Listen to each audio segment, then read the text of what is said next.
അസ്സലാമു അലൈക്കും. എല്ലാവർക്കും സന്തോഷത്തിൻ്റെയും സമാധാനത്തിൻ്റെയും വലിയ പെരുന്നാൾ ആശംസകൾ.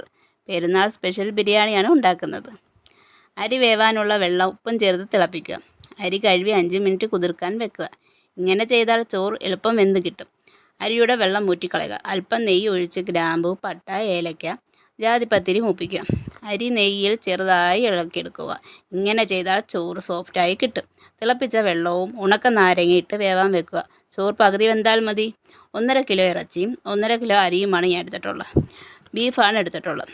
ഇറച്ചിയിൽ ഉപ്പും കുരുമുളക് പൊടിയും മഞ്ഞൾപ്പൊടിയും ഗരം മസാലപ്പൊടിയും സ്വല്പം മുളക് പൊടിയും നാരങ്ങ നീര് ഇട്ട് ഇളക്കി കുക്കറിൽ വേവിച്ചെടുക്കുക. മസാലയ്ക്ക് വേണ്ട സാധനങ്ങൾ: കുറച്ച് അണ്ടിപ്പരിപ്പ് വെള്ളത്തിലിട്ട് കുതിർക്കുക. സവാള, വെളുത്തുള്ളി, ചുവന്നുള്ളി, ഇഞ്ചി, പച്ചമുളക്, തക്കാളി, കറിവേപ്പില, പുതിനയില, മല്ലിയില, പൈനാപ്പിൾ എസൻസ്.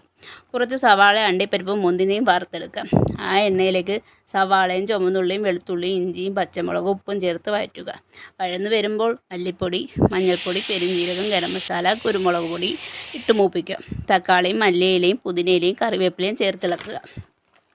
കുതിർത്ത അണ്ടിപ്പരിപ്പും ചെറിയ കഷ്ണം പൈനാപ്പിളും അരച്ച് ഇളക്കുക. ഇങ്ങനെ ചേർത്താൽ മസാലയ്ക്ക് രുചി കൂടും. തൈരും നാരങ്ങ നീരും ചേർത്ത് ഇറച്ചി ചേർത്തിളക്കുക. മസാലയുടെ പുറത്ത് ചോറിട്ട് ക്യാരറ്റ്, ബീൻസ്, മല്ലിയില ചെറുതായി അരിഞ്ഞതിടുക. വറുത്ത സവാള, അണ്ടിപ്പരിപ്പും എസൻസും ഒഴിക്കുക. നെയ്യ് ചെറുതായിട്ട് ഒഴിക്കുക. ദം ചെയ്യുക. അങ്ങനെ എൻ്റെ ബിരിയാണി റെഡിയായി. ബിരിയാണിയും സാലഡും അച്ചാറും ചിക്കൻ പൊരിച്ചതും പപ്പടവും പൈനാപ്പിളും കൂട്ടി ഞാൻ കഴിച്ചു. എൻ്റെ ഈ വീഡിയോ ഇഷ്ടപ്പെട്ടുവെങ്കിൽ സബ്സ്ക്രൈബ് ചെയ്യണേ.